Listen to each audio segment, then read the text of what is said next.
Hello, Writing Rabble. It's your rabble rouser author Chris Everhart back with another session for ordinary people who want to write and publish their books.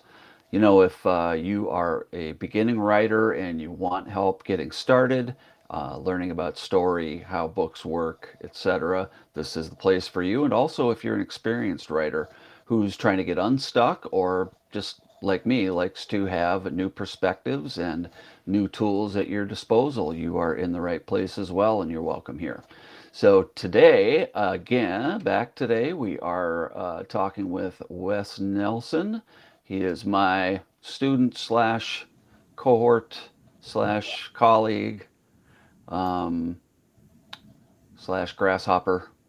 Um, yeah, so we actually did this show, or rather, this introduction of the story Hill, which last week was called the story Curve, but due to operator error, I didn't record our sound for more than half of the total, probably the bulk of it, probably about 75, 80% of the show. So, well, I know I'm in good company because a lot of the podcasts I listen to, it happens to them too. So, Yeah, there's always a lost episode that it's just yes, hanging out there. exactly.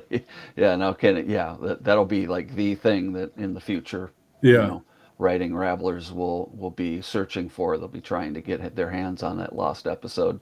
Yeah. Um, and so last week I introduced the story curve, which we have renamed the story hill, and that was an interesting little um, fun time. And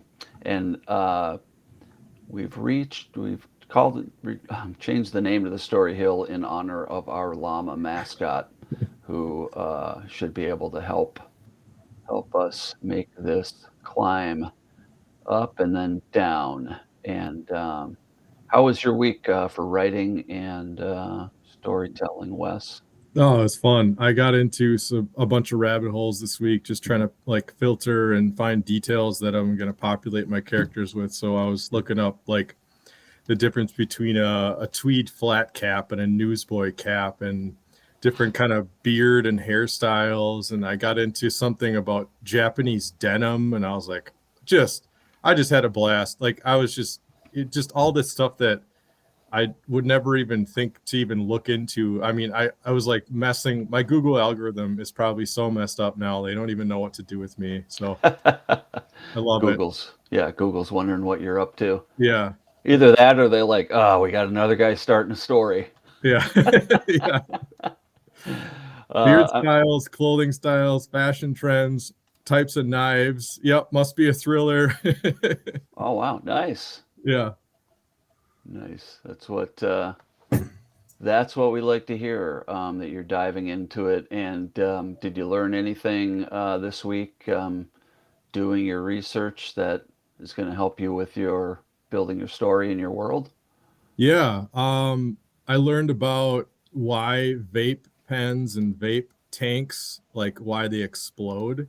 So I kind of went down a little rabbit hole on that, how people like mod them, and it was something I was sort of aware of, but I didn't know the extent at which it was an issue. And people have been severely injured and stuff, so it's a thing. So I also was getting into um, something on Reddit sparked a conversation about the 394-94 merging, the zipper merge that occurs over by Dunwoody and the Walker Art Center. Oh, And so I went into a rabbit hole about why that highway was diverted. And I found an old textbook or an old book about that neighborhood dating back to like the 1800s. So I was like digging into that and learning about why they rerouted roads. And then, that kind of bled into how the whole Rondo neighborhood was, pulverized. And I don't know, it was fascinating. I guess at one point, the North Loop was actually going to be a highway. There was going to be a 35W. It was going to be I-335, but that project was scrapped. So just kind of interesting to learn more about the history. And I think that those details are going to help a lot. And it also sets precedent for maybe some foreshadowing or some other, I don't know, it kind of spurred some ideas. So it was fun. Excellent. And did you do any more work on the main story points that we kind of um, Yeah. got started with? Yeah, I was ready to start all over. I was ready at one point thinking I had the best thing on the planet. So a lot of ups and downs this week. A lot of I need to scrap everything and then I really like this and then kind of settling in the middle.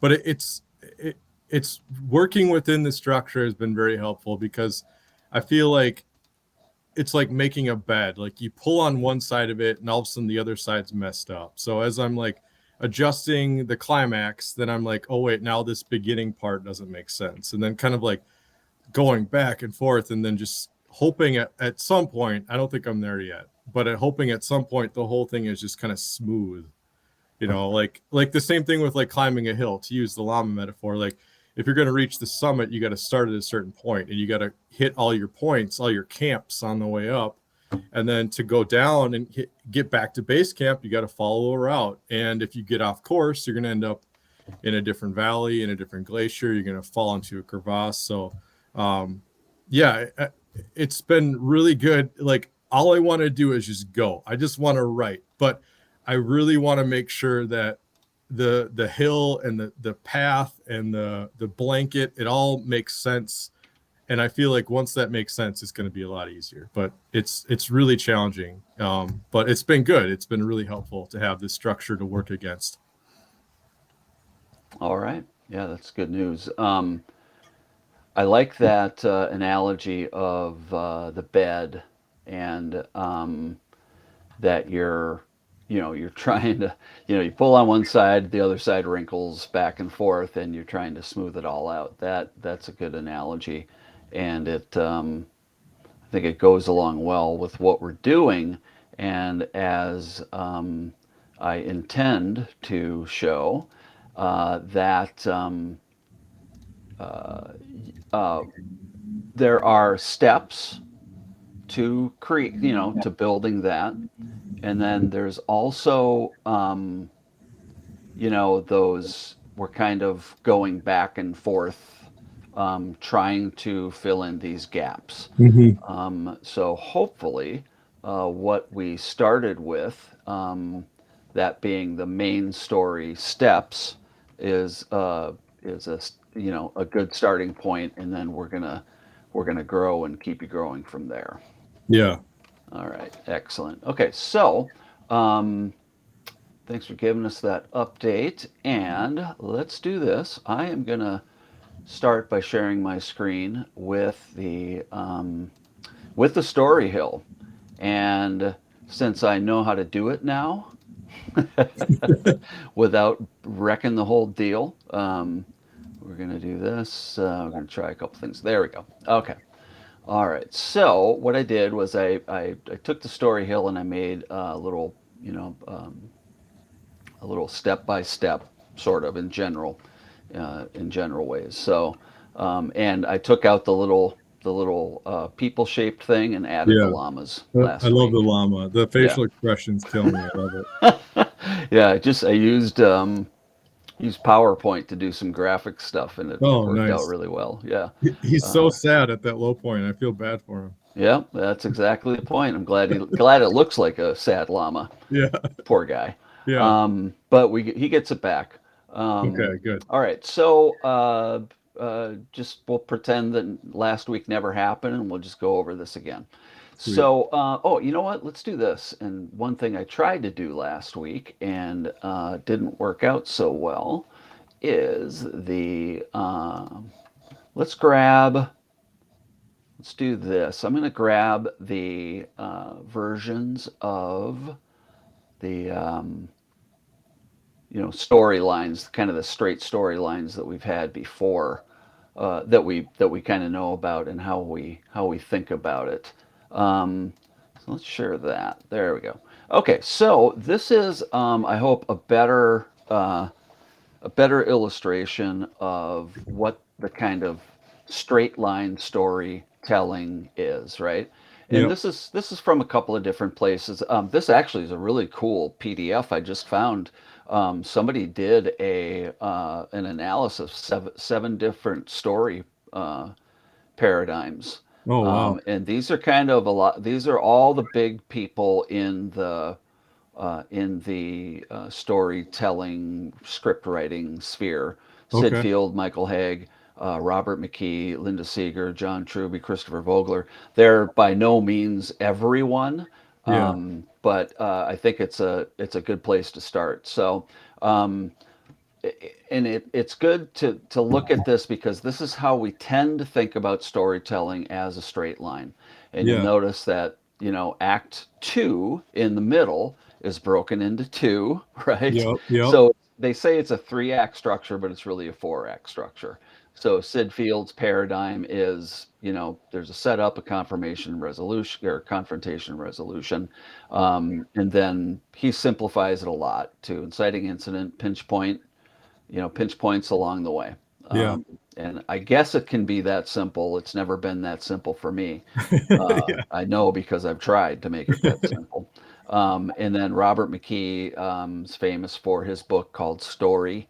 I think he is a screenwriting teacher at UCLA or USC. Okay. Read his book a long time ago and really liked it. But again, straight line. Now his act structure is different than typical. You Yeah. see how it's not evenly um, distributed, right? Hmm. And then he has this other really wild version of the storyline. Oh my Uh, gosh. yeah, that's pretty wild, isn't it? It's like a Um, schematic for a battery or something, yeah, or a it's wiring so yeah, diagram. it's like this is one of those that I think would require a lot of study. Yeah. I think, yeah, maybe if I was in his screenwriting class, right, I'd get this over a couple of years. Yeah. This is a little different one. Again, women tend to think differently. So here's one from Linda Seeger, and Okay. she calls it her story spine, and she goes with the turning points, um, Act One, Act Two, Act Three, and again, these are all simplified. Oh, and she includes subplots. That's interesting. Yeah, yeah. Which uh, I now that I see that, I think, oh, you know what? I kind of left out subplots from our the story hill, but um, we can we'll get to that later Okay. probably.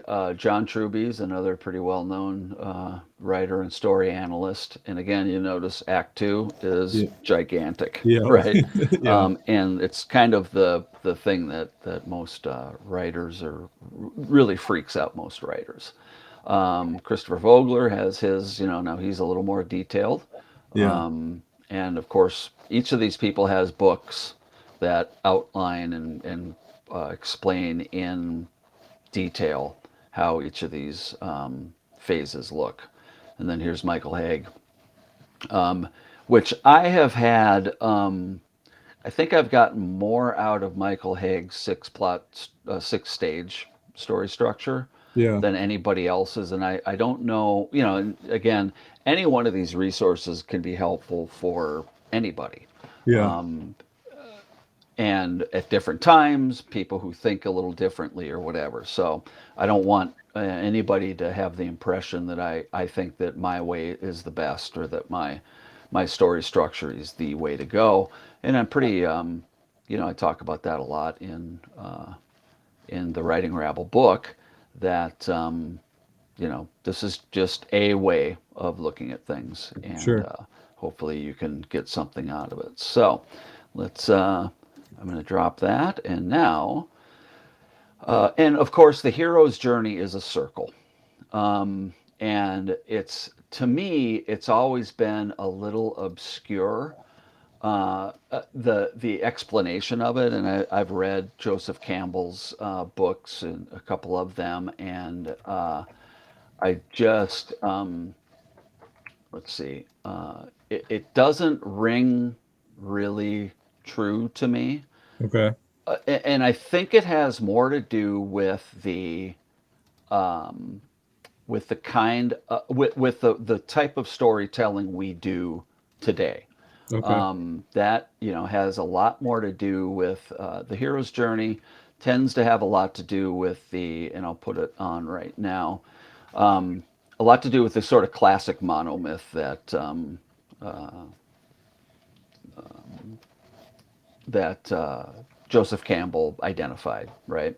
So I believe, or at least for me, I'm finding that modern storytelling is better described by that three-act structure. Although I know it's not, we know it's not a three-act structure. It's actually a four-act structure. Yeah. All right, so now let's look into that.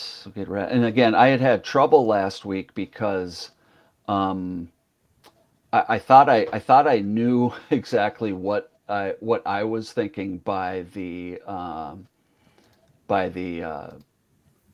hero's journey, but when I looked at it, I was kind of baffled by it, Yeah. and and I realized that one reason is that and we talked a bit about Cal Bashir and Yeah. his videos. And if Yep. you look, Rabble, if you look at the YouTube channel, there is some recommended viewing, just a couple videos so far. But one of those is Cal Bashir and how he uses the circle to get, to work that story out. Now, I just find that I like this idea of the hill Hmm. and how it works. This is just kind of how I have come to. God, I can't get rid of that stupid thing down there. Kind of how I've come to think about story. And again, every time I start a new project, I get into this. Let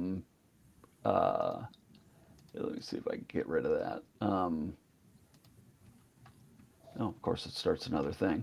I get into this phase where I start really studying and really trying to put something together that will allow me to do have a format for creating my my stories that Yeah. will reduce extra work. Yeah. That's kind of what I'm after. And as you're finding now, right? You're like so, and you talked a little bit in our failed episode last week about what you were finding while going through the structure, right? But let me introduce it first, and then we can kind of talk through it a little bit. Okay, so this is my version of the so-called three-act structure, and we're going to call these phases. So you'll notice that. Okay, so to me, these are all the major elements, not by any means the minor elements that would go into a story. Okay, the red points represent the major plot points or turning points throughout the story that the hero that as we get started, we want to identify those because the way I work is kind of fill in the blanks, right? Hmm. The black ones in between those reds, those are kind of the smaller topics, smaller points that we'll need to get along the way. And then inside, the blue represents the character development. So what's happening inside the character, inside their mind, as the story goes on, right? Hmm. And again, this is not etched in stone. This will be evolving over time, just like we just mentioned the subplot, which Yeah. isn't on here. One of the reasons that it's not on here is because I tend to write YA fiction, Okay. and there usually isn't a subplot. Yeah. Now, subplot is different. Well, maybe you could work a subplot as a master arc, Hmm. which is something we'll be talking about later. And we talked about the idea of a master arc going in 3 book three book cycles, Yeah. right? So each of those is going to have a master arc. Now, if you conceive a, a Harry Potter like storyline, that has a master arc that goes over, what is it, 7 books, Yeah. right? Um, but I think for J.K. Rowling, she had an idea of when the end of the series would be. Yeah. A lot of modern mass market fiction series, they don't and aren't expected to have an end. So that's why I suggest going in three book They arcs. don't have an end before they start, or they Not just want to, necessarily. they want to see how it does first, or Um, I think it's as long as they're selling books, they're writing those books. okay. You know, one example I use frequently is Harry Bosch stories by Michael Connelly. Yeah. Harry Bosch is a homicide detective, and what he goes through to solve each of these crimes. Very different from a hero type journey, Yeah. and also that's a storyline that could go on forever. True. Yeah, I see. Um, yeah, I mean, look at Sherlock Holmes. You know, Yeah. there. I think Conan Doyle tried to kill off Sherlock Holmes, and maybe even did, but still didn't. We're still getting Sherlock Holmes books, right, Yeah. and movies and TV series. So, all right. So the first phase, as I mentioned, well, first I want to show you this, and this is how I kind of separate our separate the story. Okay. 50%. Okay, so the first phase is the first 10% of the story, roughly, and again, these aren't etched in stone. The second phase is the next 15% up to the 25% mark. And if you look at movies, especially, you will see the most current modern films follow a structure like this. Hmm. So there's a 25%, and then there's a 50% with an important turning point at 50%. And then that, and so, phase three and phase four, the yellow and orange, correlates with the second act in the three-act story structure. Then there's another major turning point at 75%. Next 15% is the climax sequence. And then at 90%, that's when the climax actually happens. And then that takes us to the end of the book and the changed world. Hmm. Okay. All right. So stop me anywhere in here if you have questions or something doesn't make sense. Okay. So what we did was for you, and again, I put this together, most of it in one week, and then we talked about it last week, and then I've come back in the past week and added some things, moved some things around. But knowing that what you need to get your story started was some solid points to anchor your story with. Is Yep. that fair to say? Absolutely. Yeah. That's what I was Okay. missing before. Yeah. So those are highlighted here in this version. Everything else is kind of grayed out. So we start with an ordinary world. The Luke Skywalker on Tatooine on the moisture farm, right? Hmm. Call to adventure happens in everyone. The droids find Luke Scott, or the droids find their way to Luke, and he sees part of the transmission from Princess Leia asking for help. Then there's the inciting incident, which happens at 25%. That is when the stormtroopers kill his aunt and uncle, Hmm. and I think he actually says, "There's nothing for me here anymore," right? Yep. Now they step in. The protagonist steps into the new world.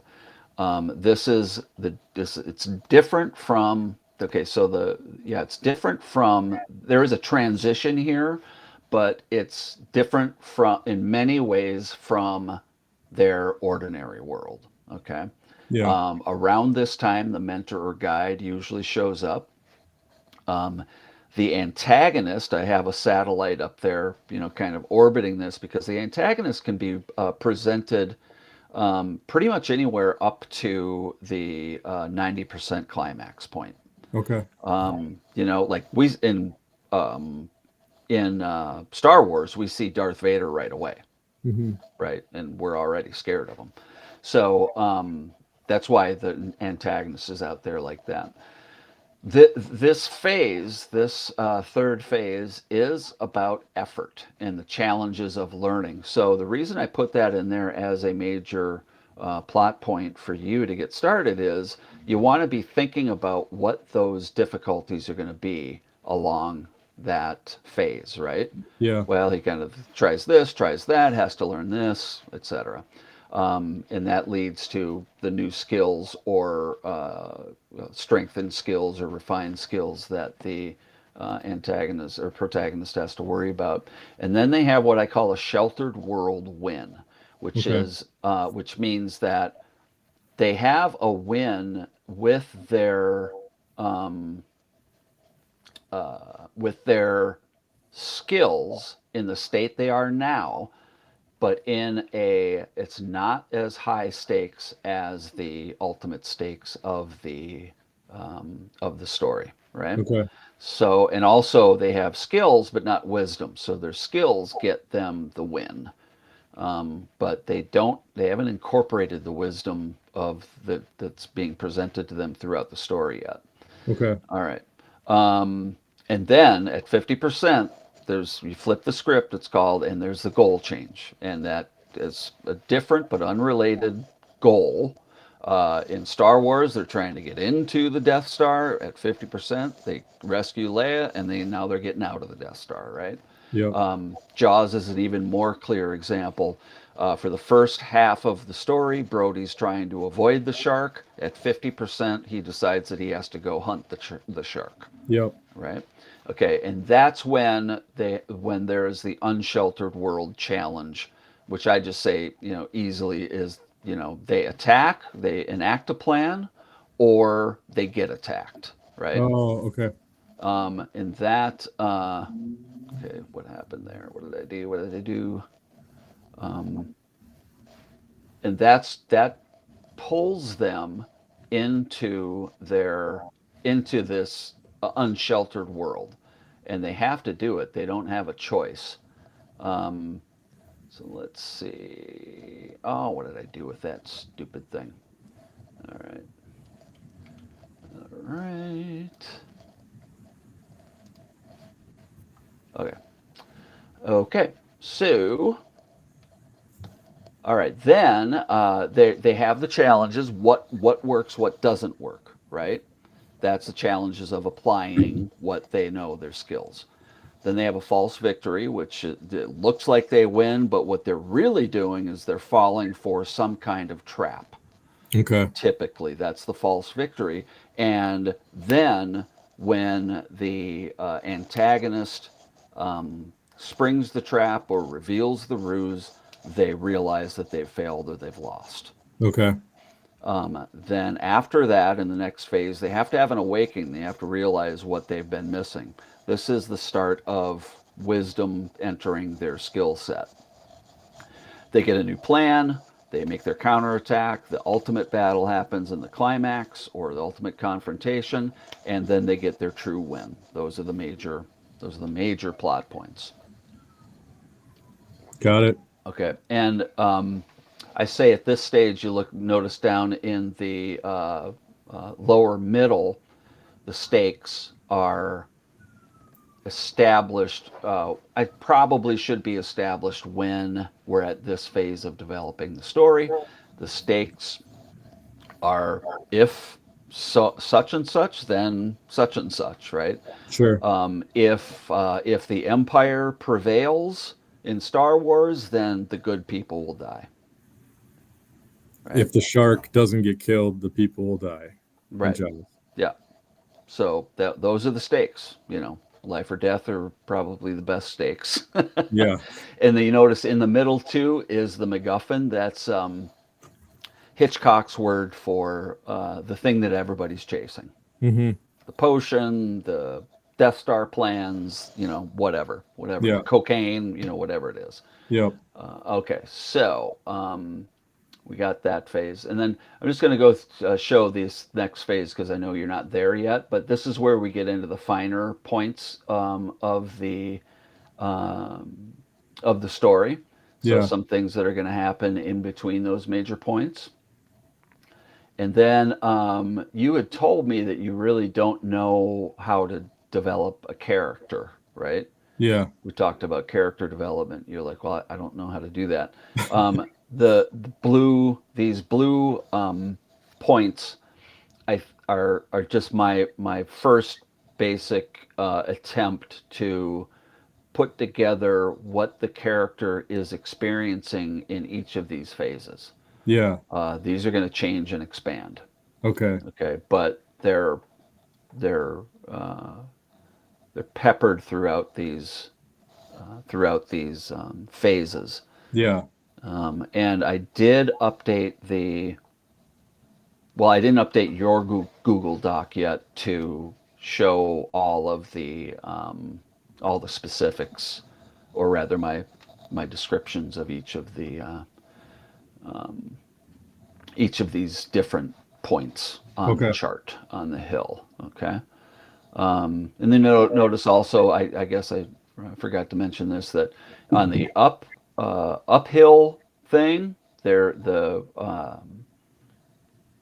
protagonist is putting in a lot of effort. On the downhill, it's a lot of effort, but it's also out of control, right? Okay. As things are Yeah. getting thrown at the protagonist and their team, and they're reacting to it. Yeah. All right. So how's that for an okay start to to outline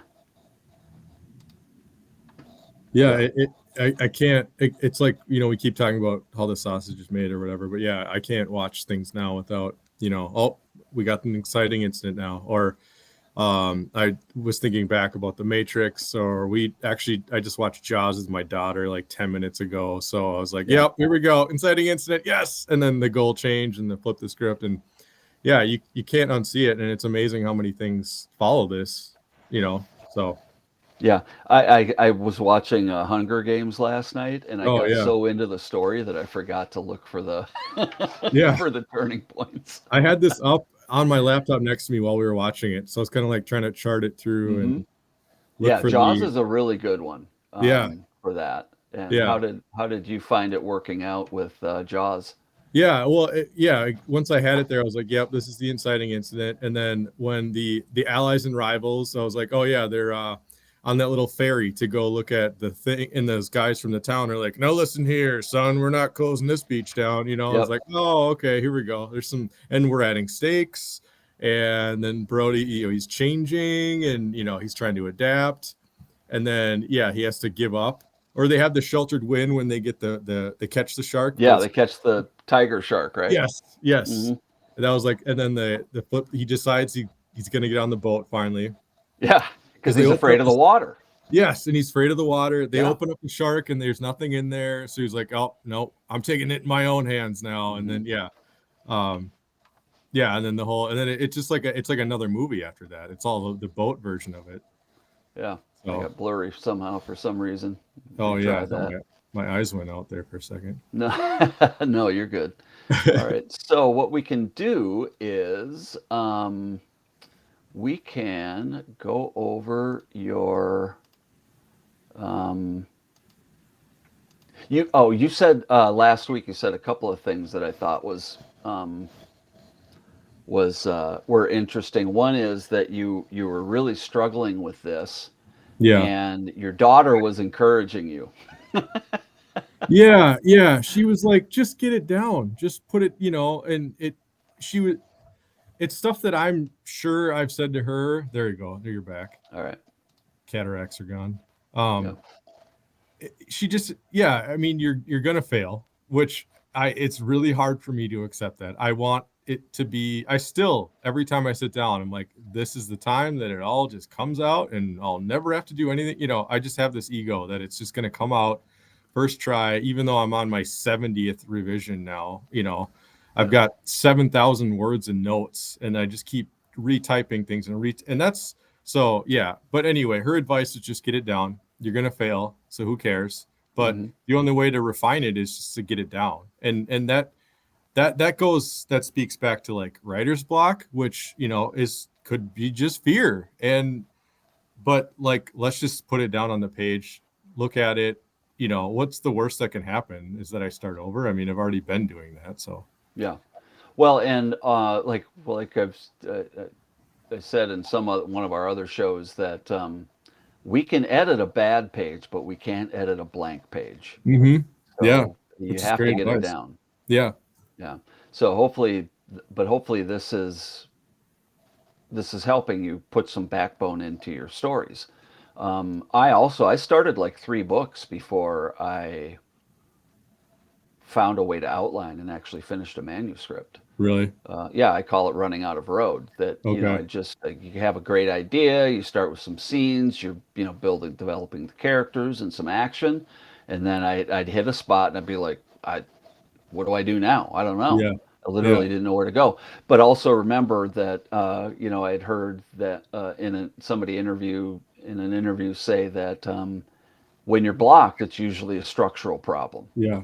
And my screenwriter friend said it's always a structure problem, that Yeah. there's something that I'm missing that's stopping me from going on and finishing the story. Yeah.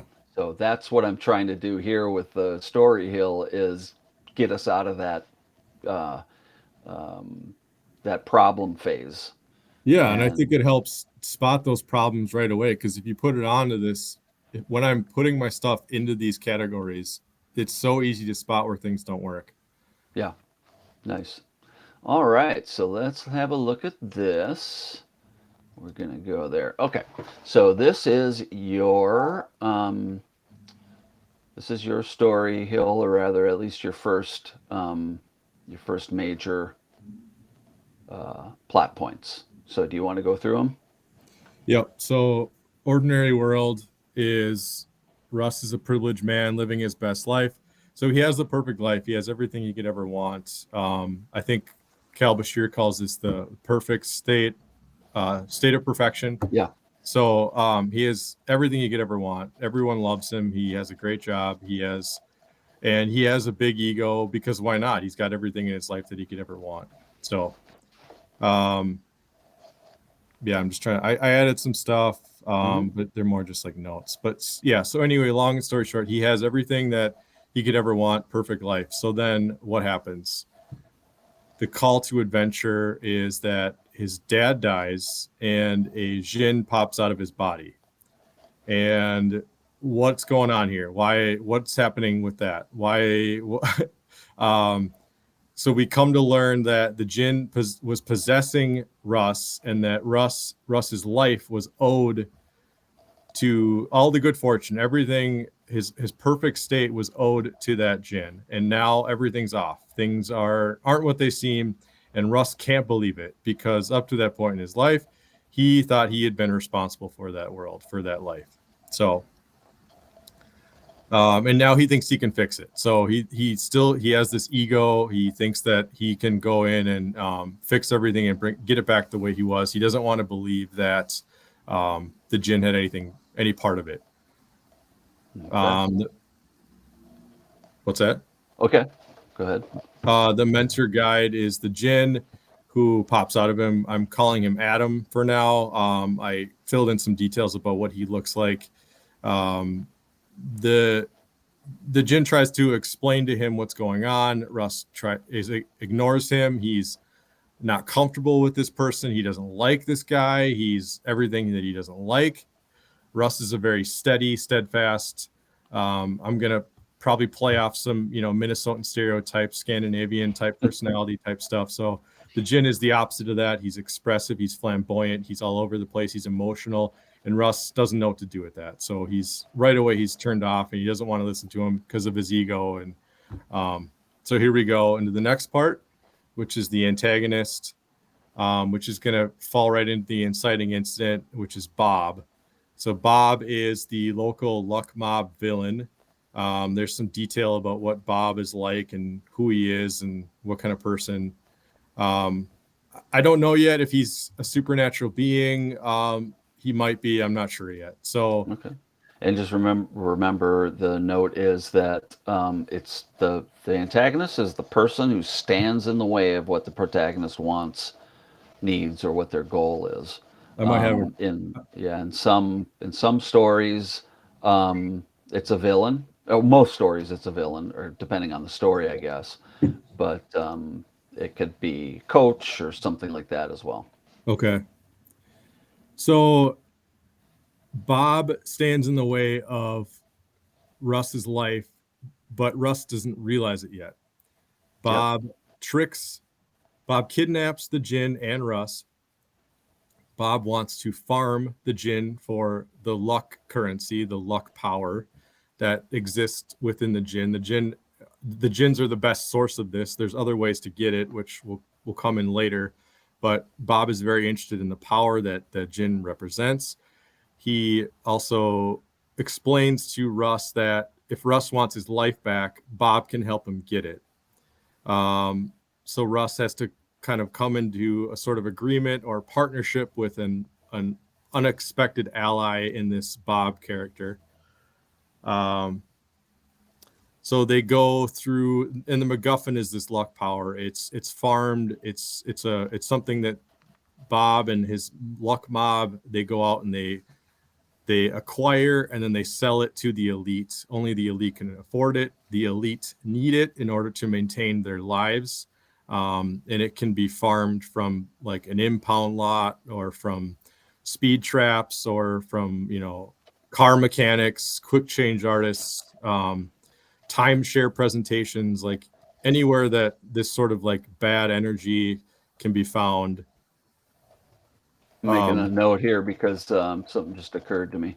yeah, But some of Russ's friends and business associates be with him only because of his power.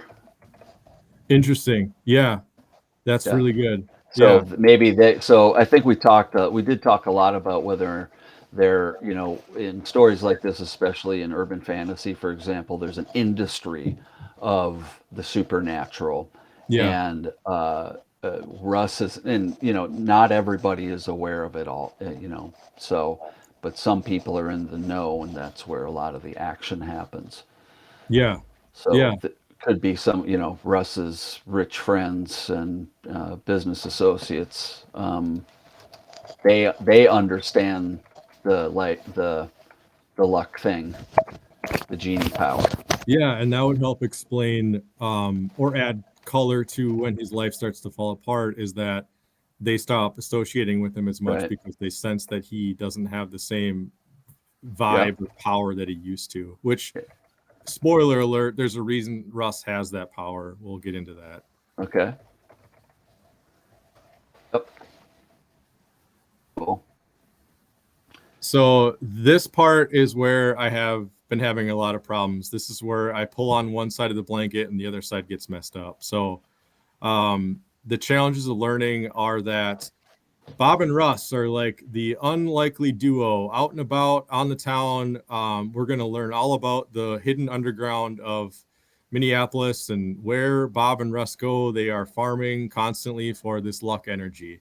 And um, Russ always feels a little bit more drained after he goes and hangs out with Bob. And we're going to foreshadow that for something later.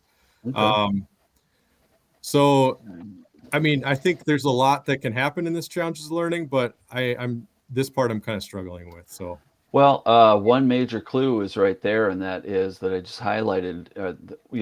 He's colliding with the rules, limitations, expectations of this new world that he's being pulled into, right? yeah, And if we jump back up here, once he's getting pulled into it, Mm-hmm. You'll notice that just above on the inside of the curve, just above 25% is confusion and what's called the bull in the china shop phenomenon.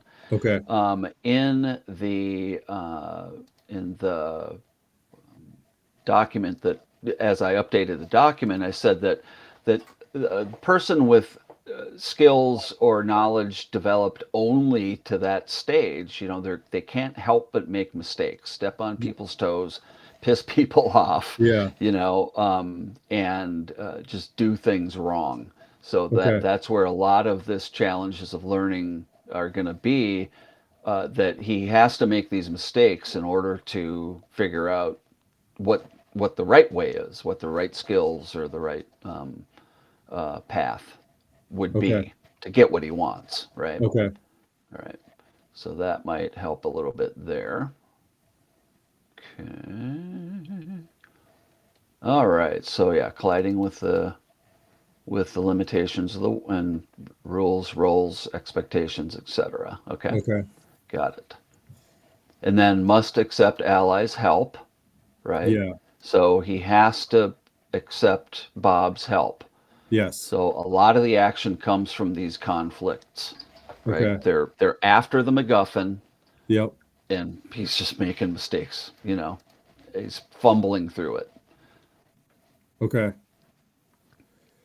So the win sheltered world part is they run into a succubus, and the succubus is targeting the same group that they are.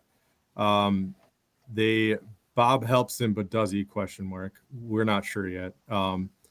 So the whole economy runs on these vape luck canisters that I'm picturing, like those giant, tank mod things that people have, or those little puff bars, or those. I went on a deep rabbit hole on Oh vaping yeah, that's funny products. because when you mentioned that, when I read that the first time, I was thinking of those little CO2 cans that they use in the soda streams. Oh yeah, yeah, yeah. So something like that. So there could be the bigger tanks, and then the Right, smaller bottles, right? right. And so Bob is like huffing on these all the time, and it kind of works opposite of a vape pen. So Bob breathes in the negative energy around some situation, and then he implants it into these vape canisters, which then he sells to the elite. So that's the kind of the currency that's being traded around. Okay. So and this is where, so yeah, this part, I don't know, I'm struggling with this part too, but basically they go in on a farming mission. It's a little, we're getting increasingly more challenging with these missions to get a bigger reward. They go after this succubus. um, all hell breaks loose. Somehow they prevail, but only because of I think I have it, maybe I have it later down. So yeah, so Bob, so I don't know. Russ and Bob were able to defeat the succubus. They're able to farm the luck.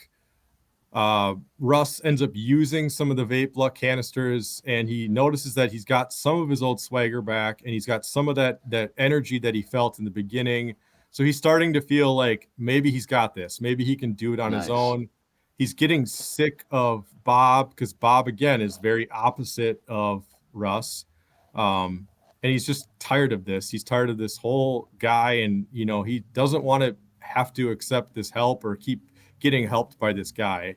So moving into the Yeah. goal change is when Russ feels like he can do So it on so his own. just if yeah, I just want to jump in there a little bit. So Yeah, he has enough mastery to defeat or whatever the succubus, and now he feels better, right? yes, That's the sheltered world win.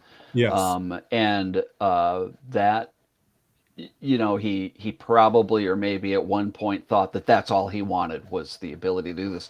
But because it's the sheltered world win, the connection is he wasn't aware of the succubuses and all the or succubi and all the other underground magic stuff or before, right? yeah, So he gets a win in that world. yes, Okay, got it. All right, so goal change. And the entire apparatus of the story shifts toward a new but unrelated or new but related pursuit, and it's often the reverse of the first goal of the story. or the first half of the story? So he feels like maybe he doesn't need to get the gin back. He doesn't need to help Bob anymore, so Russ helps Bob. Bob's helps him get the gin back. The gin is the source of Russ's perfect life. Maybe he doesn't need that. Maybe he can do it on his own. As he just found out with some crazy luck and circumstance, he was able to start doing this on his own. He defeated that succubus after all, so maybe he can do it on his own.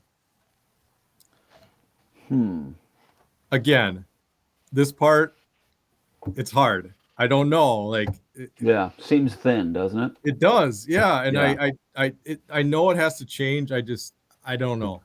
It's So gotta. it, um, so I would say that maybe Russ doesn't need the gin back and all that stuff. That could definitely be a feature of the next phase, right? Yeah, But we're looking for, well, let's just define it. What's his goal in the first half of the story? to What get his is life back, to get back to the state of perfection. Okay, so what does that mean? His job, his life, his wife, his family, his car. Everyone likes him again. Okay, so trying to get his status Yeah, back. he wants to be back into that elite circle that he. Okay. Well, okay, so what is the goal change then? He's sort of gotten his, by getting his powers back, he feels that he can get his status back, right? Yeah, So what would the flip be? the Or flip what would be that would he doesn't want to go back, Okay. So from or trying to get his status back to trying to rid himself of status, right? yeah, Which is a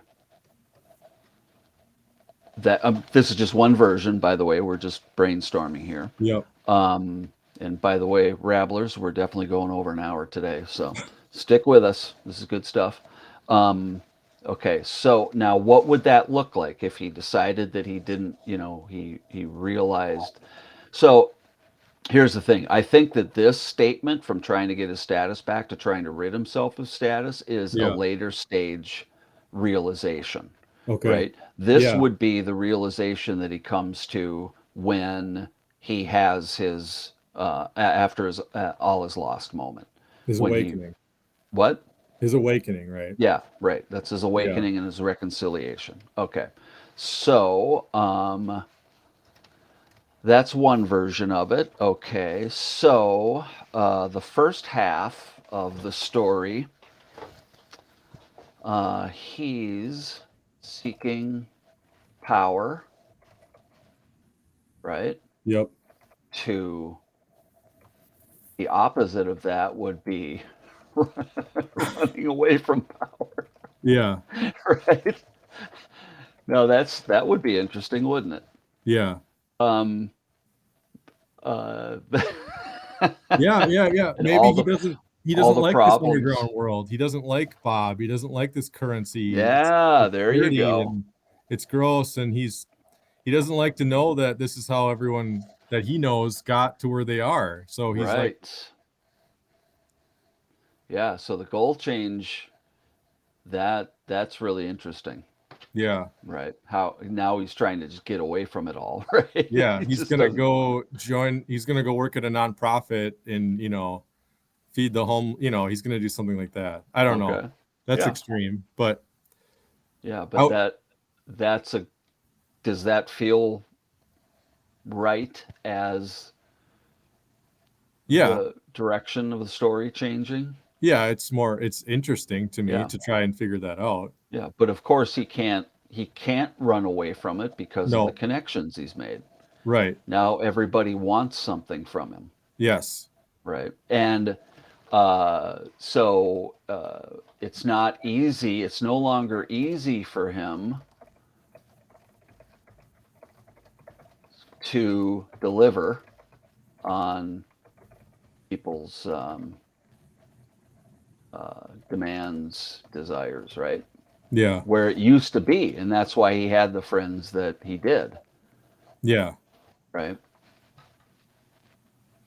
So the question, and then you've also got the family question in here as well, which will work itself into the story, is if you want, if we're going to keep him as a family man, then he and his wife and or kids have to have a some kind of change as well. Yeah. That could be Some the reckoning. subplot, Yeah. right? Where either he realizes that they're all horrible and he doesn't want to be around them, but then the kids would have, yeah, that gets tricky. But Yeah. I like, when I'm thinking about this long term, I like him being sort of a, a lone gunman solo guy. That would Okay. be easier, I think, for a longer term thing, but it also reduces some stakes because he doesn't have as much on the line when it's just him. So I don't know. I don't have to figure that Yeah. out part out Well, now. there's also something very entertaining about him trying to deliver on his commitment to being a good family man Yeah. while all this other mayhem is happening in his life, right? Right. That to me that has more interesting long-term potential Okay. than all the, lone gun detective and um, urban fantasy stories we've heard and read. Yeah. You Yeah. know I that can see it both ways. that a lot of the comedy and action could come from his trying to be at the soccer game and help Yeah. his kids do homework, right? It gets him into those circles of elitism that he can, have, he can have friction with. So Yeah. yeah. All right. So the attack or being attacked in the unsheltered world, that's the first step out into a world um, where now we're into the real stakes. Yeah. So the succubus returns with demon dogs. I like that. Unleash dogs from the local dog park. Yeah. Russ hates dogs. Swagger runs out. Okay, that's cool. I like that. All So right. yeah, this is that whole, bumpy part of the blanket, right? Just, we're obviously identifying that. Yeah. Yeah. I swear to God, if you read anything by any screenwriters in particular, Yeah. they all have trouble with this part. Act two, right? It's Yep. the, Yeah. yeah. They hate it. Yeah. Well, it's like, I know point A and point B. I just want to draw a straight line, but that's That's not right. interesting. Yeah. Yeah, but unfortunately, that's not interesting. No. Unfortunately for us, that's where the work comes in. Right. And yeah. And we kind of talked about this last time too, that that nobody ever is going to hear, but we might as well repeat it. That I know that when we on our first show, you talked about how you had imagined that there was that you could write great stories or something without having to follow any rules or anything, right? Yeah. Yeah. And then now that we're putting some of the guidelines, right, down on paper, and you're being forced to think about them, it's not only is it less liberating, it's actually more exciting, Yeah. right? To Yeah. find the answers to this, and then also the idea that following an outline, you'll get to an end, right, Yeah. or a Yeah. point. It's challenging in a way that feels like something really good is going to come out of it. Oh yeah, that's good way of putting it. Yeah, yeah. It's the struggle has value Yes. versus the struggle that we went through before we ever bothered to outline, Yes. which is no value because nobody ever saw anything we wrote. Right. Yeah. Okay, so what are the challenges of applying that Russ runs into here? So Yeah. he's learning how to apply or how to use some of this luck power. He's on his own. He has these like dirty luck vape. He's got like the impure or the lesser version of this luck vape juice. He's got those little jewel pens, or he's cobbled together what Bob maybe fell out of his pockets or something like that. And so he's getting some of the power, and he has a sort of half victory with a demon or maybe the succubus. I don't know. This part I'm all over the map on. Like, I know what's going to happen after this, but not how to get there. So So the challenges of applying here is he's learned some things, right? yeah, He has skills, remember, but without wisdom, right? I without mean, wisdom, yeah, right? So what he's doing is frantically trying to apply the skills to the circumstances. yeah, And I know I wrote in some of my extended notes that you haven't seen yet that he's trying to apply those skills. Circumstances are out of control. And I already forgot what I was going to say, um, but it was profound. So, part of the challenges of applying. Um, as a matter of fact, I can probably look it up. But let's see. Da, da, da, da, da. So, talk a little more about the trouble you're having with this phase here. well, it, it's the and maybe they can be connected. Maybe they can happen in one situation, but I feel like the challenges of applying and the false victory, sometimes it feels like they could be flipped, or maybe it all happens in the same moment. Um, Yeah, I don't mean here to say that every one of these things has to happen in the order or be demonstrated in the order that they're presented. okay, So, and the challenges of applying is it's very broad, right? But I think that it belongs in here because you want to identify the types of struggles that your character is going to have, right, because that helps you develop the story and get to the next step. yep, Um, so yeah, so don't worry so much about the exact. I think the only things that have to be exactly in order are the transitions between the phases. okay, The 10%, 25%, 50, 75, 90%.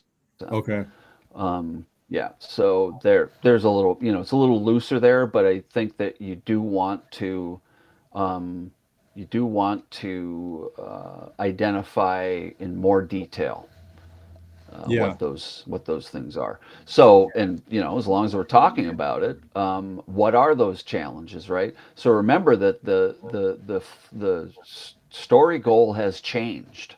yeah, So, and he's gone from trying to get power back to trying to get out of all this, yeah. So maybe the right? challenges of applying are that he's trying to leave the world that he just was thrust into, and now they're hunting him down Uh huh. because he actually has power that he doesn't realize, because Right. he is the secret offspring. He's a half jinn, half human, but he doesn't Uh realize huh. that. Yep. And so the And same things he was doing before of hunting people down, farming those creatures, are now they're targeting him now. okay. Well, that's a little clearer, isn't it? Yeah. Yeah. So now he's also, like you said, he's trying to use the so-called dirty or low quality luck vape, right? Yeah. Yeah. Or he has to because he doesn't have any other source, right? Right. So Right. that's one of the challenges is that it's the powers aren't as reliable, Yes. or so things like that. Those are the challenges of applying what he's learned. Okay. All right. Okay. So the false victory, and it sounds like you were having some trouble with this, or Well, you thought you were. I think it starts to get a little easier for me here. Uh huh. So he feels emboldened. He feels like, but we just changed it up above, so this part might not make as much sense. Um, Basically, I'm getting into the part now where Bob shows up at a crucial point. Maybe just keep going. Maybe Bob shows up to farm him, Russ, and or helps him in a situation, helps him out of a bind, and one of the vape tanks around Bob's neck explode, or something happens where one of the vape tanks explodes and critically injures the succubus. Maybe it's the same succubus that was attacking him, trying to farm him, something like that. Mm-hmm. But I want to set the Um, stage for that to happen later by foreshadowing it now that those tanks are not as, they're fragile. yeah, well, and what would happen to someone if they were standing next to a tank of luck that blew up on Yes. That's what them? would happen here. Yeah, exactly. Like the succubus, the face melts off, or reality bends around, or something like that. Well, and they're going to be like the luckiest being on the planet, Yeah. right? Maybe Right. too lucky. Yeah. So lucky that they're cursed with luck. Right. Like $1 billion crushes them or something. Yeah. Yeah. Yeah. Um, okay. Let's see. Well, I see Bob here as kind of um, an interesting character here and a story device as well. Because does Bob have the ability to grant wishes?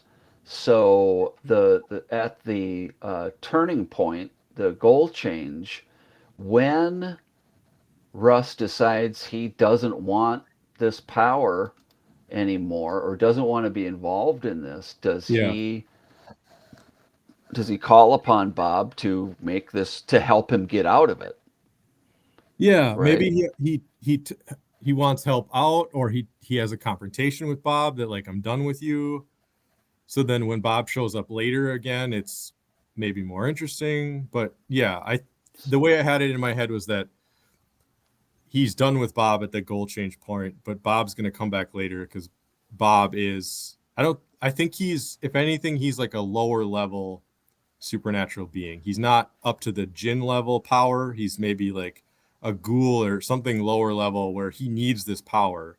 And when he has it, he's pretty powerful, but he needs to keep sourcing it and finding it because it's fleeting for him.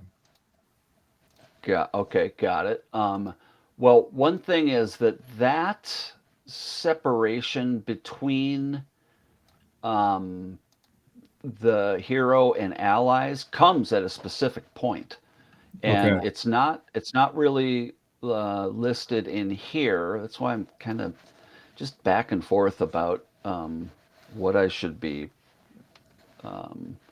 sharing with you at this point. I'm not trying to keep anything from you, but I'm trying to, make it simple so that so you're getting the stuff you need to put some structure,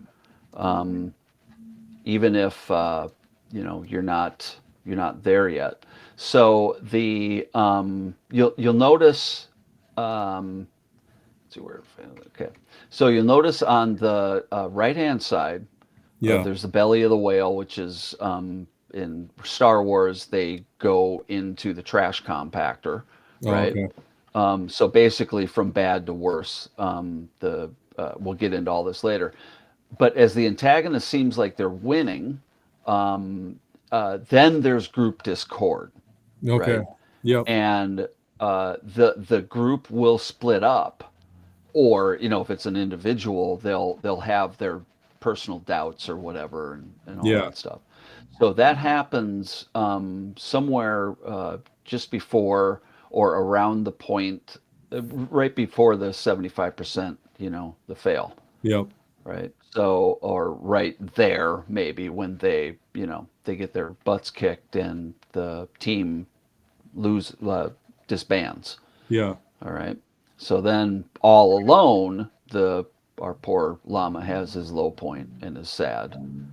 Then he has his awakening, and the reconciliation with the team Okay. is part of that. Yeah. Okay. So I think that you're jumping the gun a little bit by splitting them up earlier. Okay. That's why, because I see Bob as being his ally, all the way through, and Okay. maybe on an ongoing basis, Okay. right?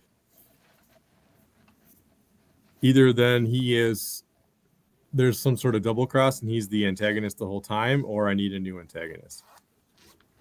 Oh, yeah, I forgot about Bob being the antagonist. Yeah. Boy, um,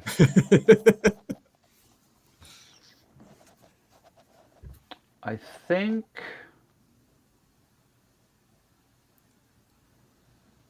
that is a twist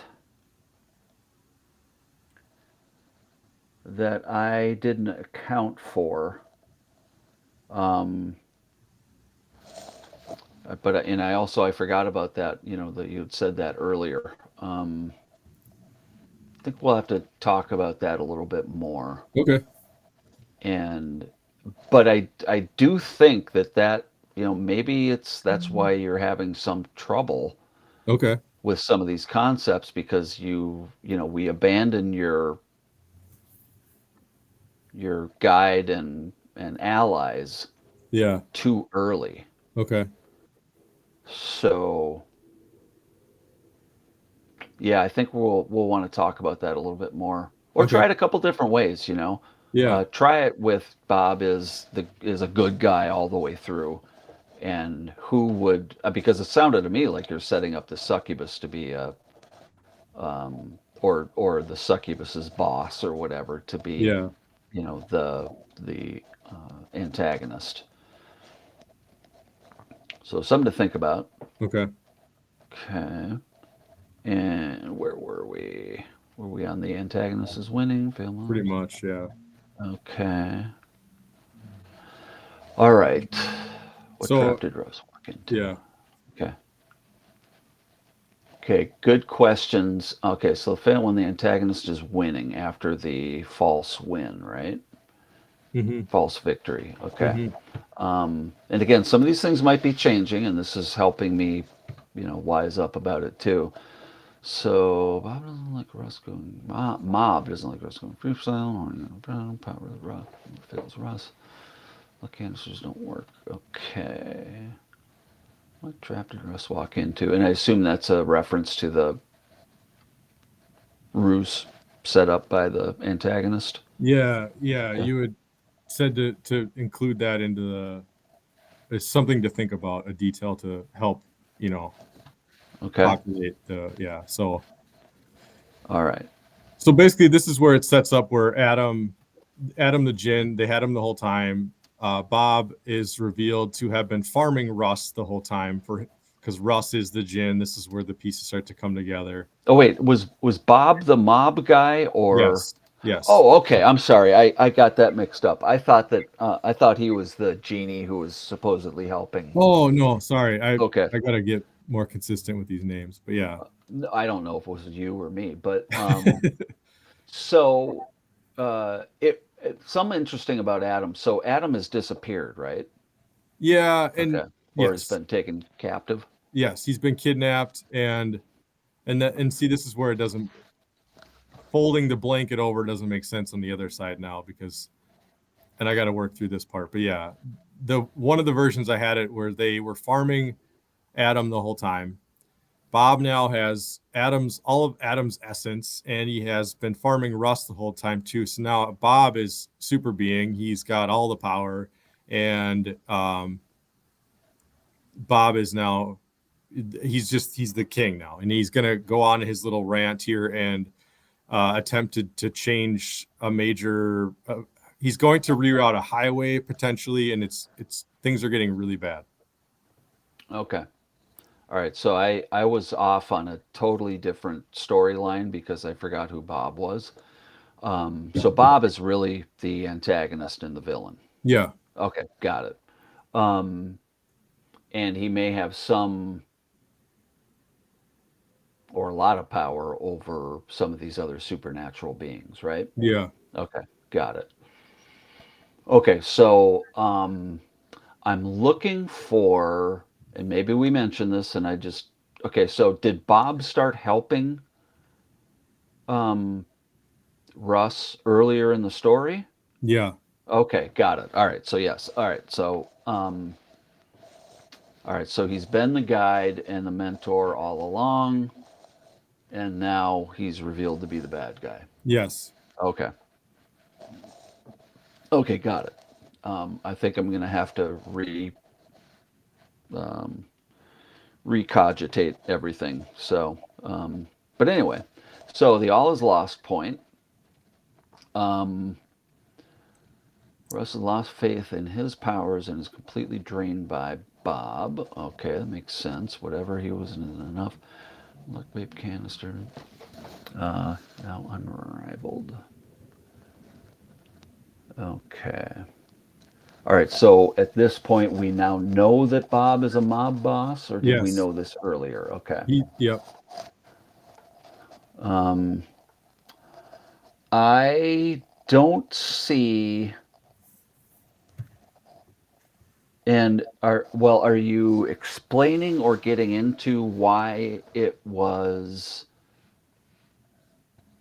um, workable for Bob, the boss, Hmm. to go in and become Russ's friend? Because it was so important that he had to get something out of Russ Yeah. and do it himself. You follow me? Sort of. It's kind of But like I always thought it was ridiculous that Captain Kirk would go down to the planet and, you know, get in trouble yeah. because Yeah. captains don't do that. Right. Right. So maybe it doesn't make sense that he's the mob boss. Maybe he's the Well, yeah, so it would be interesting. Well, and you could maybe get a person in here who's actually Bob's lackey, yeah. you know. So this guide or mentor that is has been quote helping Russ all along turns out to be working entirely for Bob. Yeah. So everything um, that this friend does leads Russ farther along the path of being useful to Bob. Yes. Okay, so even when the goal changes from getting his, or for example, getting his powers back, if that's what you're going to use, to getting away from this world, Yeah. uh, this sidekick is still, while he's supposedly helping, he's still nudging Russ Bob, Yep. toward Bob's clutches. Yeah. He's been farming him the whole time. Okay, all right, and then there would need to be probably not just the farming, but an ultimate use that Bob will have for Russ, right? That Yeah. is like the worst Yeah. possible thing, like Yeah. trapping him and, you know, Yep. poking a straw into him and sucking Exactly. everything out or something like that. Exactly. Yeah. Okay.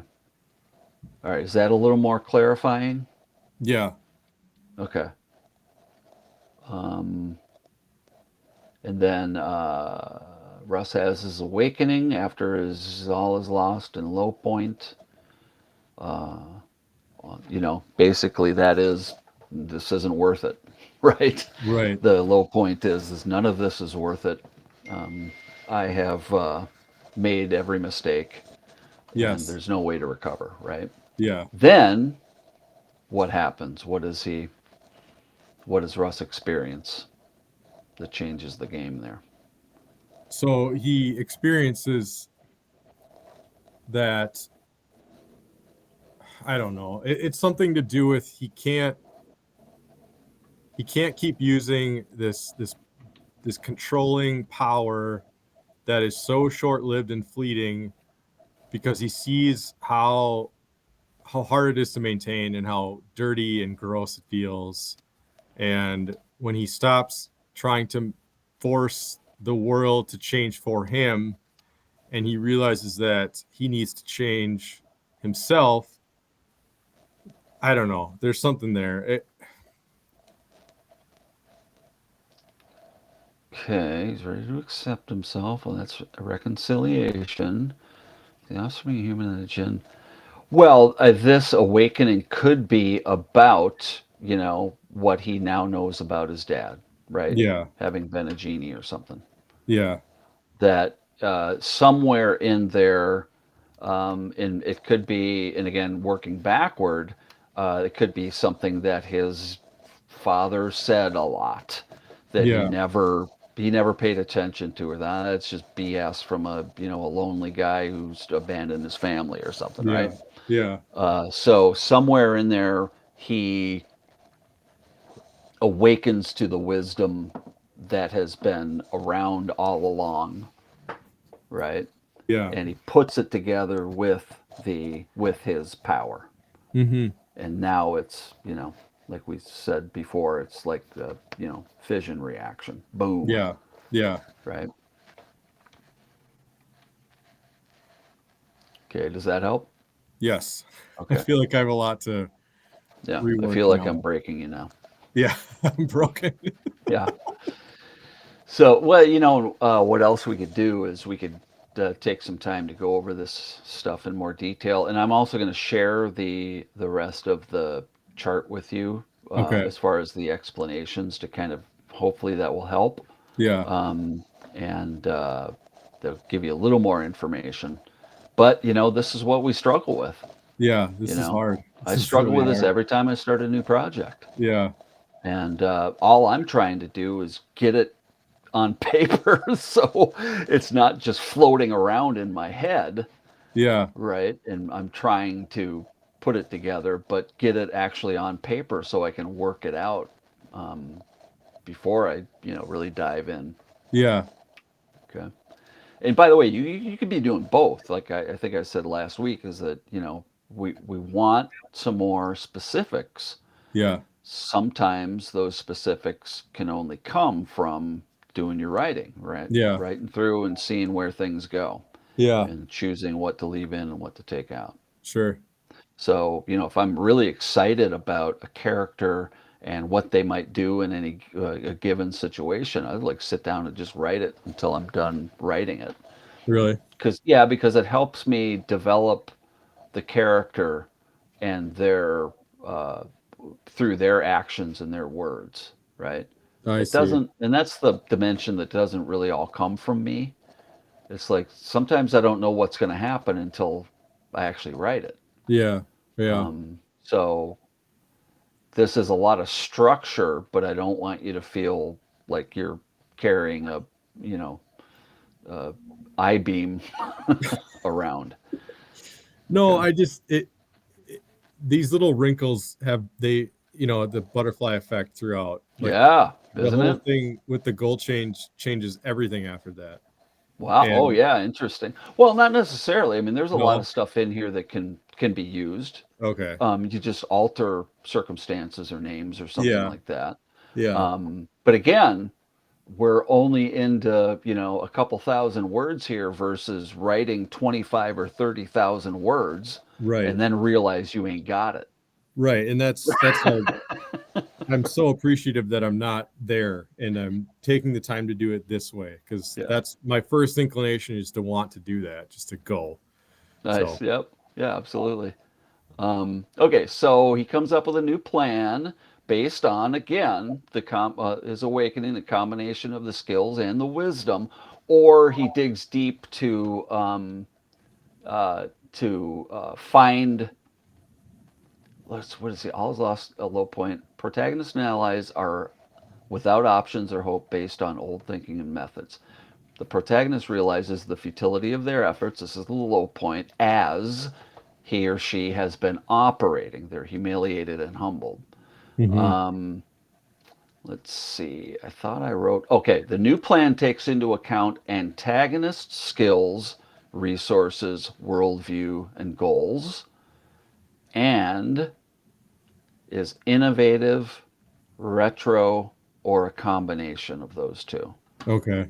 All right, did I write that down here? Yes. Okay, so now they're aware of what the antagonist can do. Yes. All So right. this is where Adam, but it doesn't make sense if Adam was being harvested from. Maybe they finally let him out because he's spent, he's used up, and Adam shows up to help Russ, and Russ is at his lowest point, so he's finally ready to listen to Adam, Okay. and he tells him some magical combination of words that helps him realize his true Jin powers, Okay. and that's where Russ now is ready to go face off with Bob or the antagonist, whoever it ends up being. Okay. Yeah, I interesting. Yeah. No, we have to have a device that is the reason that Adam is returning or showing up now. No, we No, don't. we don't. No. Okay. So, and I did. Did he release Adam That's what or? I was that's what I was thinking, is that he was released because he was Adam was all used up. There was nothing left Okay, got it. Okay, to got harvest right, from right, him. right. Okay, Yeah. yeah. So this is, and is this the false victory that Russ might have achieved? Yeah. Okay, so he I should be putting my stuff here in brackets. Russ wins the release of Adam. Okay, there we go. This is a good ruse, by the way. Uh, even though Bob would let him go anyway because he's all used up. Okay, now this is interesting because, um, uh, Adam is going to know a lot about Russ, Yeah. right? Yep. He's been So, ignoring him the whole time.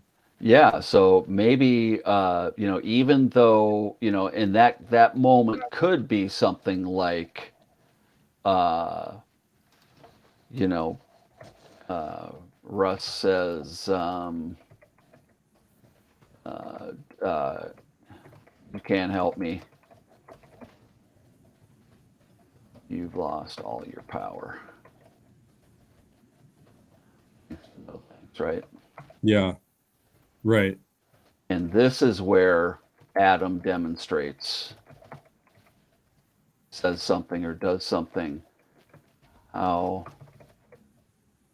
much he, oh, that he knows. Okay, here we go. That he knows Russ better than Russ knows himself. Yeah, he was inside of him for Yeah, exactly. 30 some years. So Yeah, yeah, and conscious of it when yes. while Russ wasn't. And he knew his dad because that's how he got in there. Yep. So So there's reconciliation there, yeah. or so okay, all right, cool. And the awakening comes from he puts that together with what he can do. Okay, Yeah. new plan, climax. Okay, Bob is supercharged, bending reality will. Okay, now did this have something to do? This did this was this Bob being supercharged? Is that just what Bob has gotten out of all his activities of draining other people, or are Yes. these? Yeah. Okay, got it. He's got all of Adam's power. He's been farming Russ the whole time. So now he's got all of it. Okay, nice. All right, so there's a showdown. Okay. Russ uses Bob's trick against him. Okay, go into that a little bit. What does that mean? So Bob likes to talk, and part of how he farms people is he lulls them into a daze where they just sort of listen to him because they're too polite, too passive aggressive to stop him. So he just starts going and rambling, and that's when Bob starts farming them. And so Russ uses that trick against him. He pretends like he's listening to him and validating him, and that's when Russ strikes. Is when Bob has his guard down. Okay, nice. And Bob doesn't take him all that seriously because he thinks that he's defeated Russ. Yes. Okay. Yeah. All right, nice. So he zaps Okay. one of the canisters around Bob's neck. Bob explodes. Russ wins. All right. Okay, and then Trulin Russ realizes potential harnesses powers about the dirty canister, luck canisters. Okay, nice. Afterworld, Russ becomes a citizen of the city, rubbing shoulders with the good or the bad.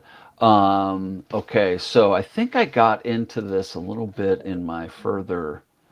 Um, let's see. Let's see if I got. And I don't know if I didn't, if I left this out or if you overwrote it. But I'm going to put this in here with true win. And we will drop the highlight there. All right, so that's yours. Okay, afterward, change world. Russ becomes a citizen of the city. Okay, afterward, restored world, culture, environment. Okay, and I think I stop that. Getting all button happy there. Russ becomes a citizen of the city, rubbing shoulders with the good and the bad. He no longer deals with the luck elite. Okay, and now realizing I'll be true to their emotions. Rapid creatures, hostile people. Okay. All right. Loose ends. East Coast mob boss moves in to replace mob. Okay. All right. Sweet. Okay, so how has this exercise helped or not helped? I need both It's good. types of feedback. No, it's good because it's nice to go through it with you and to, work through the problems and spot them, and it's good. Um yeah, I don't know. It's nice to have those descriptions underneath, the red ones especially. Okay. That was really helpful to sort of spell it out more. And I think a lot of the problems I was having were the idea wasn't coming to me. It wasn't that I didn't understand it. It was just like, well, I don't even know what is his power, and why just that creation part of it was hard, and still is obviously hard, but Interesting. Okay, what's hard about it? Uh, what isn't working the way you'd prefer it when you talk about the develop? So you're talking about developing his power, right? developing his power, what can he actually do? What can't he do? How is he different from a traditional djinn? And then I'm researching a lot of mythology and, combing through that type of stuff to find in a lot of mythology they talk about how they can cause seizures, so maybe he has like low level electrical powers and he can zap people or he can confuse them. Mm-hmm. um Well, that's world building, yeah, right? okay. Um, and that, yeah. So yeah, so you're talking about what is the so-called, sort of economy of this alternate universe or this magic industry, right? Hmm. Okay, that's cool. Well, I don't. Do you feel like you're slow or off course with that? No, that part's easy. It's just trying to come up with these moments that are going to be the plot points. Yeah. Like I feel like I can color in all the stuff. Like I've got a quiver full of crayons ready to go, but it's like trying to define what the thick black boundaries are going to be to do. Like that's the part that's hard right now, and it's the middle stuff. It's act two. It's Yeah. I, I Okay. can I can have Russ appear in the world, and then I can have Russ defeat the guy and pop back in, but it's all that middle crap that It's it just makes. most of the story that's the problem. Right. I It's mean, only, yeah. yeah, the whole 200 pages. Yeah. That's Yeah. that's the Well, again, I'm the same way, just thinking that it's easy is my biggest mistake, right? yeah. But hopefully we are getting you in more into a groove where you've got questions to answer and points Yeah. to, It feels like a address. refining process. It Yeah, feels like I'm getting closer. It just I want it to happen yesterday, right. obviously. So Well, get used to the process because that's yeah, that's what we've got. You're right. yeah. Okay. Oh well, what I'll do is this week I will fill in. I'll actually, take my notes of all those other things that are in between the red points, and I will fill those in on your document. Okay. What it might, and I'm not saying that you have to address each of them, but what it might help is it might cue you to say, "Oh, I got an answer for that one," and that might help building these some of these unknowns. Yeah. Okay, because you'll be filling in the blanks a little bit. Yeah. And again, you don't have to go after all of them, but as you see those additional points listed and my basic descriptions of them, it might prompt you to get a little bit more of that information in there. Okay. Okay, and then so what are you going to do between now and next week? What do you want to do? I want to work from the goal change forward. I want to work with the premise that he goes from wanting power to then running away from power. Okay, And I think that'll help me fill in all those red points from there to the climax. I think the climax I could probably leave for now, but filling in how he gets there, that part feels thin. And working on what his power is and how he uses that is it's hinted at. It's not necessarily, I don't know. It just needs to happen, I think, sooner or something. So okay. Well, it's not, and I also want to just double check to make sure that that idea that goal change, that his goal goes from getting his power back to getting away from it, that's right for you, that seems like the right goal change. it seems interesting right now. Yeah. Okay. And if I don't like it, I'll let you know. But right now, yeah, it seems more interesting to try and figure out how that would look. Okay. So All yeah. right. Cool. Well, then you'll let you dive into that. Um, all right. And if you have any questions or you need clarification on anything, always message me Okay. because that stuff all helps me develop the story hill a little bit better for our llama, who's probably going to need to be named at some point. Yeah. All right. Cool. Anything else to add? Oh man. No, my brain's broken. I need to Need a kick it nap? out the door. Yeah, exactly.